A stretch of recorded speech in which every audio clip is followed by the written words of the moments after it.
Hold the apron on the inner surface and unfold. Ensure apron is facing the correct way round, with the smooth PE surface facing outwards. The garment label will be on the inside face of the apron.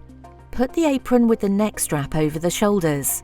Loop the neck strap behind the neck and connect both ends.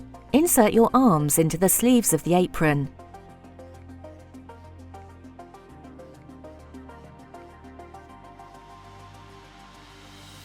Hold the folded loop in one hand and the single end with the other hand. Then pull them apart. The knot should undo easily.